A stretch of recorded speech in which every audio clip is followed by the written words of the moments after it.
8వ తరగతి పాఠ్య పుస్తకంలో అవినీతి జ్యుడిషియల్ కరప్షన్ అని ఒక చాప్టర్ పెట్టారు. న్యాయపరమైన అవినీతి ఉంటుందని అది పెట్టి ఆ కేసులో ఏమన్నారంటే justice delayed is justice denied, ఆలస్యం అయితే అసలు జరగనట్టే అంటారు. దీనికి అనేక కారణాలు ఉన్నాయి, వ్యవస్థాగతమైన లోపాలతో పాటు న్యాయపరమైన అవినీతి జ్యుడిషియల్ కరప్షన్ దీనికి కారణం, న్యాయ వ్యవస్థ వివిధ స్థాయిల్లో అవినీతి బాగా పెరిగిపోతుంది, ఇట్లాంటి మాటలన్నీ అందులో రాశారు. ఇది ఫస్ట్ టైం.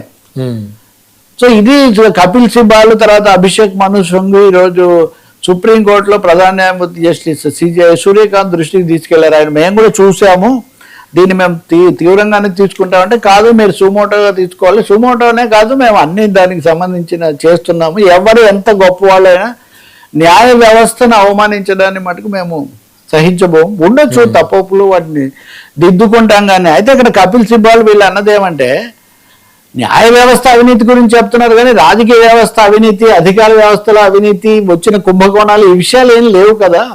కాబట్టి ఏదో ఒక విధంగా న్యాయ వ్యవస్థను ఒత్తిడికి గురి చేసే ఒక లక్షణం దీంట్లో ఉంది. ఇది ఆందోళనకరం అన్నారు, మీరు నోట్ చేస్తా ఉన్నారు కదా, చూద్దామని వాళ్ళు వదిలిపెట్టారు. ఇక రెండోదేమో సరుకు సంబంధించి, అది కూడా సుప్రీంకోర్టు సీరియస్గా తీసుకొని పశ్చిమ బెంగాల్లో మాజీ న్యాయమూర్తులు కూడా రంగంలోకి దిగి సార్ సక్రమంగా జరుగుతుందా లేదా, విచ్చలవిడిగా ఓట్లు తొలగించడం అన్నది దీన్ని అరికట్టాల్సిన అవసరం ఉంది, దీన్ని మీరు స్టడీ చేయండి. ఒకవేళ మీకున్న న్యాయాధికారులు సరిపోకపోతే మీరు జార్ఖండ్ నుంచి ఇతర రాష్ట్రాల నుంచి కూడా మీరు రిటైర్ అయిన వాళ్ళని కూడా తీసుకొని, అంటే ఒకటే కీలకమైన అంశం, మనకు సమయం లేదు కదా, న్యాయ వ్యవస్థ ఎన్నికల వ్యవస్థలో జోక్యం చేసుకోదు అన్న దానికి ఇప్పటివరకు వాళ్ళు ఎన్నికల కమిషన్గా వదిలిపెట్టారు. కానీ అంతకంతకు ఫిర్యాదులు పెరుగుతున్నాయి కానీ తగ్గడం లేదు.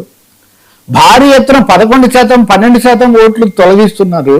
పోనీ ఇదేది బీహార్ అంటే బీహార్ నుంచి మైగ్రేషన్, అవుట్వర్డ్ మైగ్రేషన్ ఎక్కువ ఉంటుంది, కానీ తమిళనాడు ఇన్వర్డ్ మైగ్రేషన్ ఎక్కువ ఉండే రాష్ట్రం.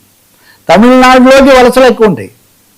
అలాంటి ఇన్వర్డ్ మైగ్రేషన్ ఉన్న తమిళనాడులో కూడా ఓట్లను 11% ఓట్లు తీసేశారు. ఇది ఎలా జరుగుతుంది? కాబట్టి ఎక్కడో తప్పు ఉంది.